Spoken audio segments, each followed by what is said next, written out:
Vamos a dar inicio entonces a esta audiencia de casación en el marco del legajo número 594/16, caratulado Duarte Roberto, Zapata Luis, Zapata Mariano, Godoy Luján, sobre severidades, ante un recurso presentado por el defensor, el abogado defensor, doctor Marcos Rodríguez Allende, recurriendo, impugnando la resolución dictada por la jueza del Tribunal Delegado de Paraná, doctora Marina Barbagelata, en la que condena a Duarte, a Zapata y a Godoy a distintas penas por el delito de vejaciones, severidades y lesiones leves. Le pregunto a la secretaria por la defensa, que es la recurrente. El doctor Rodríguez Allende se encuentra debidamente notificado, pese, bueno, al cual. Bueno, no es imprescindible su presencia, de modo que vamos a continuar el curso de la audiencia. No hace falta que se registre. Doctor García, como Procurador General, tiene uso de la palabra. Gracias, señor presidente, excelentísimo tribunal. Voy a ser muy breve, dado que este recurso que plantea la defensa contra la sentencia condenatoria de la doctora Barbagelata es de aquellos que en la nomofilaquia del tribunal, como es sabido, el Tribunal de Casación ha establecido una especie de dos estándares. El primero de ellos es el estándar tradicional, digamos, de la casación, cuando se ataca el producto sentencial con argumentos que por lo menos son atendibles, argumentos novedosos respecto de la sentencia. Y en el segundo estándar es el estándar de aquellos que nosotros decimos son admisibles solo por el derecho convencional y constitucional a la revisión lo más exhaustiva posible de la sentencia de condena. Es decir, aquellos recursos que se limitan a reiterar argumentos que han sido ya confutados en la instancia de mérito y que en una vaga alusión a la arbitrariedad pretenden la llegada a la revisión de la teoría de Leistung, digamos. En este segundo estándar, que impone al tribunal nada más que la verificación de si, como dice Martínez Areco, el acto sentencial se trata de un acto puro de poder, o si el mismo es una derivación racional del derecho vigente. Dado que basta leer el recurso, que es muy escueto, para darnos cuenta de que con una, digamos, alusión a la arbitrariedad, se señala alguna contradicción en la declaración del debate de la víctima, Villano y su madre, y se señala que no se valoraron los testimonios que podrían haber desincriminado a los autores, que son los testimonios de la víctima anterior del robo, de la tentativa de robo, y el funcionario Romanutti, que fue el que aprehendió a la víctima de la golpiza y las severidades. Pero todo esto fue absolutamente valorado por la sentencia de mérito y refutado. Por eso este recurso no es nada más que una mera reiteración, reitero, insuficiente, inclusive pudo haber sido declarado inadmisible.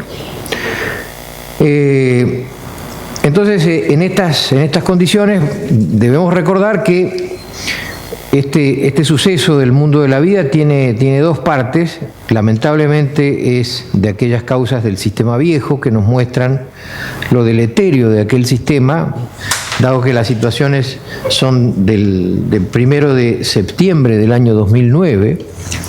y el hecho, como es sabido, es en el marco de una aprehensión legítima de un chico, de un nene de 16 años, Villano en ese entonces, que intentó sustraerle una cartera a una chica estudiante, a Kutel, y la chica se resistió, forcejearon, y en ese momento pasaba en un Ford Escort, que lo relata la víctima, ¿no es cierto?, la víctima de la golpiza, el funcionario Romanutti, que se baja, lo corre, lo aprehende y lo retiene en el piso hasta que llega la comisión policial. Comisión policial que está integrada por los mismos imputados. Como bien dice la doctora Barballelata en el juicio, no está controvertido todo el relato respecto de la aprehensión en flagrancia. Una tentativa de robo donde coinciden la víctima Cútel, el funcionario Romanutti, lo admite Villano en el debate y vienen a ese lugar para trasladarlo como detenido la funcionaria Mariana Zapata, finalmente absuelta por no acusación de la Fiscalía en el debate, el cabo Duarte y el cabo Godoy, que todos ellos declaran, ¿no es cierto?, todos coinciden en que estaba boca abajo, el funcionario Romanutti lo tenía con su cuerpo aplastado para que no se levante, y que no tenía lesiones. Lo único que dicen es que tenía la cara enrojecida nada más. El acto, como dice la doctora Barballelata, hasta aquí es un acto legal, legítimo, de aprehensión, y como lamentablemente hemos visto con bastante frecuencia en todos estos años que hemos tenido de magistratura, lo trasladan a la comisaría sexta, y en el lapso entre que lo trasladan, lo llevan a la comisaría sexta y después lo trasladan a minoridad porque se dan cuenta, constatan que es un chico de 16 años, lo ponen en el patio junto a una columna, lo atan de la columna con los brazos hacia atrás y lo comienzan a golpear, le comienzan a hacer amenazas de que le iban a conectar una manguera con unos tanques de nafta de las motos que estaban allí, que le iban a prender fuego. Le tapan la cabeza con un pullover que el chico dice que pese a eso podía ver por el intersticio de los tejidos, y lo someten a un trato humillante, pasándole un palo por las partes íntimas y diciéndole que le iban a meter el palo en el ano. Esta golpiza inútil, absolutamente, digamos, ilegítima, por supuesto, quebranta, como es sabido, el deber positivo de los funcionarios públicos en el caso de competencia institucional, desde el momento en que esa persona está aprehendida, está privada legítimamente de la libertad. Los funcionarios que se encuentran allí, ya sea confluyen allí en un haz de deberes negativos y positivos, deben custodiar la integridad absoluta de esta persona. O sea que en este sentido no hay ninguna posibilidad de cuestionar la congruencia, porque la congruencia implica el deber positivo de los funcionarios de salvar la integridad física, es decir, son responsables de la incolumidad, ya sea no golpeándolo ni humillándolo, como evitando que esto ocurra. Precisamente una de las situaciones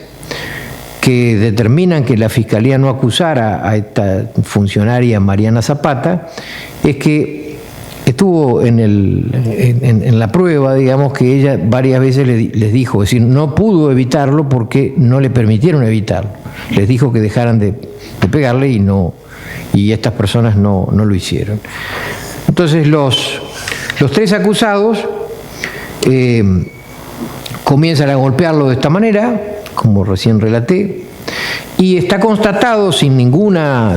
duda las lesiones por las 3 revisaciones que hace el médico Castaldo de policía, que coincide con la posterior del forense. La versión del menor víctima en ese momento, cuando lo trasladan a minoridad, lo va a buscar la madre lo reta por la situación en que se había metido. Chico comenta inclusive que en esa época y después tuvo algunos problemas de drogas de los que salió en estos años. Y en la puerta de minoridad el chico se larga a llorar y le cuenta a la madre cómo lo habían golpeado y cómo lo habían humillado, es decir, la confluencia en concurso ideal de las vejaciones y las severidades. Y allí es donde la madre se vuelve y en la misma minoridad hace la denuncia y ahí da inicio a la causa. Con Con buen criterio, la jueza, la señora magistrada actuante, confuta lo que señala el abogado defensor en su recurso. En la versión que da Vigiano en el debate no habla de la presencia de la funcionaria femenina, y lo comenta, dice, la verdad que pasaron tantos años, dice 7 años de la declaración anterior, que hay unas cosas que no me acuerdo. De ninguna manera esto es una contradicción, pero como bien dice la doctora Barbagelata, esto no tiene nada que ver con lo fidedigno de la versión, porque no empeora la situación de los imputados, de los coimputados, sino al contrario. Pero a la vez corrobora la versión que los mismos acusados relatan respecto de el que lo pusieran atado, digamos, con las esposas, pero a la columna del patio, con los brazos hacia atrás. Medida absolutamente ilegítima en el sentido de innecesaria, porque un chico de 16 años que está precisamente esposado no puede generar ningún tipo de riesgo para los funcionarios o para la seguridad. Y pese a que los acusados señalan que estaba alterado el chico y que gritaba, etcétera, que la madre lo mataría, de todas maneras, los dos funcionarios señalan que fue fácil llevarlo. Duarte y Godoy, que en su momento indistintamente lo llevaron, dice que uno solo lo llevaba. Si hubiera sido tan imposible de llevar por resistencia, no solamente podría haber cabido la imputación de resistencia, sino que habría debido ser, digamos, conducido por otras personas, y sin embargo no era fácil llevarlo. O sea que el esposarlo en la columna fue nada más que una maniobra vejatoria, totalmente innecesaria, lo mismo que ponerle un pullover y, por supuesto, obviamente, golpearlo y amenazarlo con que lo iban a prender fuego o que le iban a afectar sus partes íntimas. En ese sentido, la jueza valora también como verosimilitud de los dichos de la víctima y de su madre, que concuerda con lo que le dice, el informe de los psicólogos de minoridad, que en ese momento constatan que no hay fabulación en el chico, en su relato, el reconocimiento en rueda que hace Vigiano de Duarte y de Zapata, dos de quienes lo trasladaron y después lo golpearon. Y señala también, por supuesto, la función de Godoy de que no impidió, no evitó, como era su posición de garante. Entonces, en estas condiciones, obviamente que todo el factum es la única explicación racional posible y no se ve en ninguna manera desmerecido por el recurso, que, una vez más digo, es nada más que una débil confutación ya refutada en la instancia de mérito. Pero además, lo atinente a la calificación legal o a la merituación de la pena, la determinación de la pena, no hay recurso, es decir, el recurso no postula alguna afectación a esta situación, que además es correcta con los precedentes de este tribunal. Recientemente, el 15 de agosto, en Sein, que también son apremios ilegales y vejaciones, hemos citado todos los precedentes anteriores similares, donde se lo trata como delitos de infracción al deber, desde